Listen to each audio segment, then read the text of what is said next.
We're liking the close-ups today because now we've got this Wow, look at from this. Paran. This was taken with a Canon 7D M2 Mark II. And then let's look at some of the rest of this. F-stop 6.3, ISO 6400, a 35 millimeter lens. This was taken in the fall of last year in Garacha. I'm not sure exactly how to pronounce that. I didn't practice. I usually like to Yeah, practice ahead of time.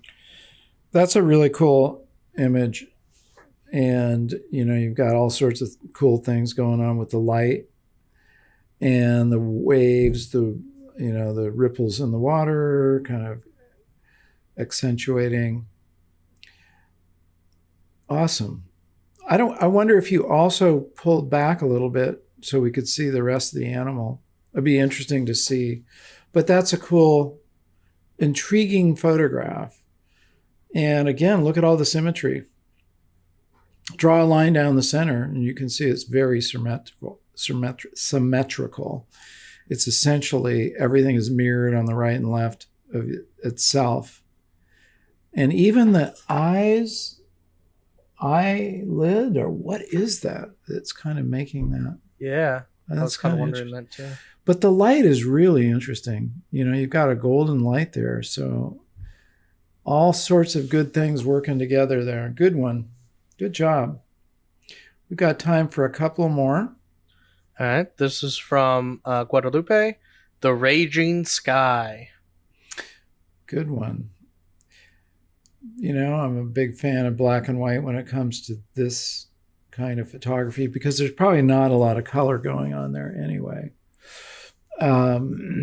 You have, beautiful tones of emotional, kind of big, boomy clouds, thunderstorm. You can actually see some rain in the background there. In the foreground, you've got those trees, which are kind of interesting. They add a little element of interest there. I would reduce that noise. Just one little technical thing. Just get rid of that noise. That's an easy fix. By the way, DxO that makes Silver Effects Pro also has a noise reduction app, which is called Define 2, I think it's up to now. And it's really good, and it does a better job than you'll do in your other programs. So keep that in mind. It's a good noise reduction app. And that's just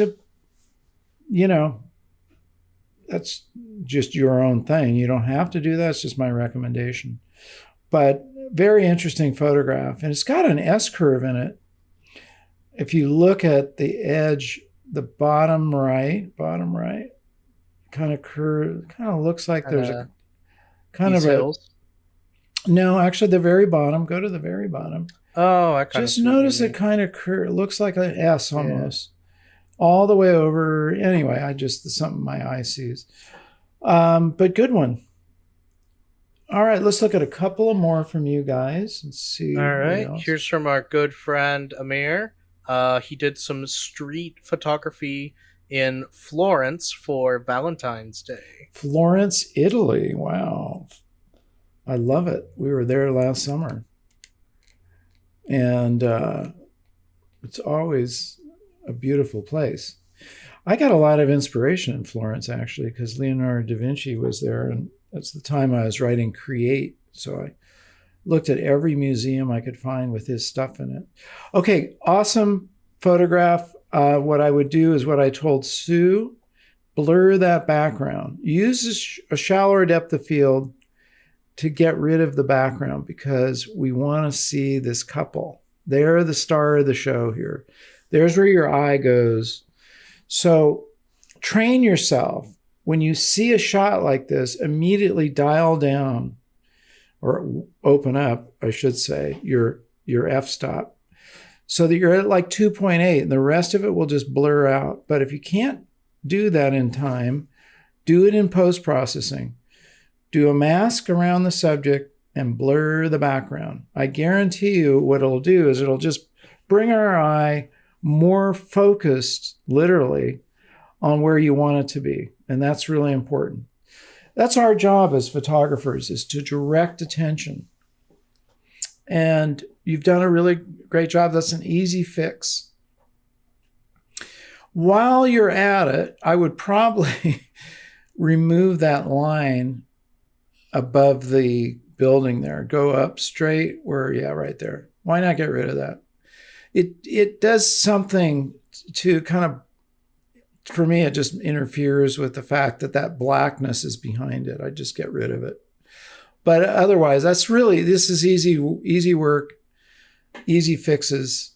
And just, again, remember to move your aperture. That's why I shoot an aperture priority, because what I'm really looking for is what my aperture is doing.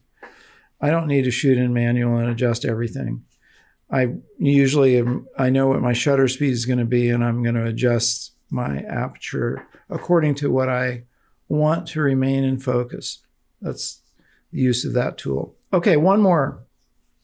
All right, if we're doing one more, let me quick grab this. This is from our good friend, Mache. Cool. And this is brother and sister. Really sweet.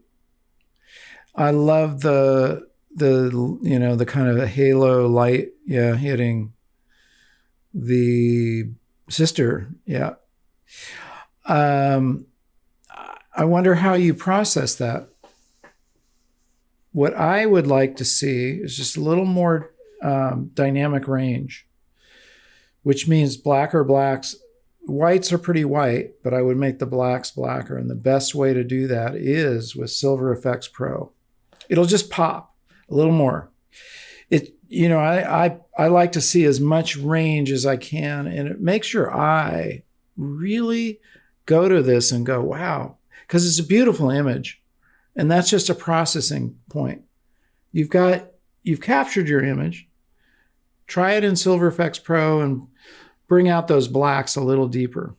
Please subscribe and enable the bell so you don't miss any of our new shows. Like the video and please share it and leave your comments. I love hearing from you. And remember to get out and capture your own images of life.